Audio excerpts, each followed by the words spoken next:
Shape தான். இப்படி தெரிஞ்சாலும் ட்ரூ ஷேப் தான். எனக்கு எப்படி தெரிஞ்சாலும் எனக்கு உள்ள ஆங்கிள் வந்து என்ன வரப்போகுது, 60 டிகிரி தான் வரப்போகுது.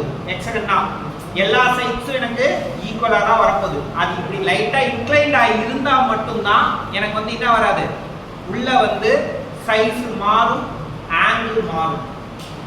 சரியா? அதே மாதிரி plane incline to PP, plane incline to பிபினா இப்படி இருக்குன்னு அர்த்தம். ஓகேவா? ரெஸ்டிங் ஆன் கார்னர்னா இங்க வரப்போகுது, ரெஸ்டிங் ஆன் சைடுனா இப்படி வரப்போகுது. இப்படி இருக்கிறத நான் என்ன பண்ணணும், பிளேனு 0 டிகிரி டு பிபின்னு மாற்றணும். பிளேனை 0 டிகிரி டு பிபின்னு மாற்றணும். அப்போ true shape of the plane உனக்கு ஃப்ரண்ட் வியூல பார்த்தாதான் தெரியும். ஓகேவா? ஸோ பிளேன் இன்க்ளைன் டு ஹெச்பினா true shape of the plane top வியூல வரையணும். பிளேன் இன்க்ளைன் டு பிபினா மூச்சு கவனியா இல்லையா? பிளேன் இன்க்ளைன் டு பிபினா true shape of the plane வந்து front view ல வரையணும். Remember your first diagram should be true shape of the lamina. மொத்தம் 4 டயகிராம் வரைவ, அதுல first diagram true shape of the lamina தான் வரையணும். true shape தப்புனா மீதி இருக்க 4 டயகிராம் 3 டயகிராம் கன்சிடர் பண்ணவே மாட்டோம். ஓகே?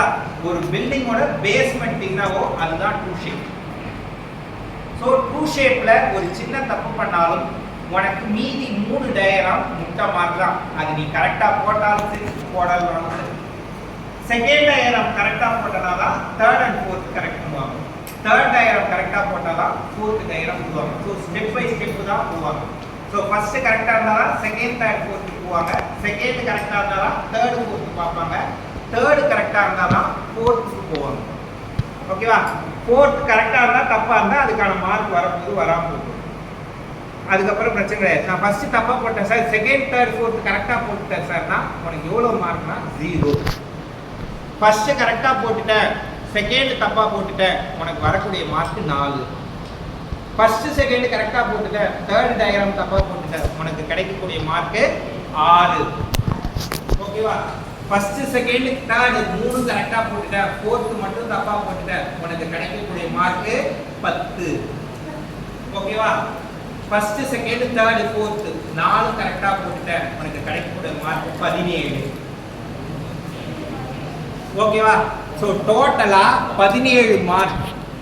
ஃபர்ஸ்ட்க்கு 4 மார்க், செகண்டுக்கு 2 மார்க், தேர்டுக்கு 4 மார்க், ஃபோர்த்துக்கு 7 மார்க்.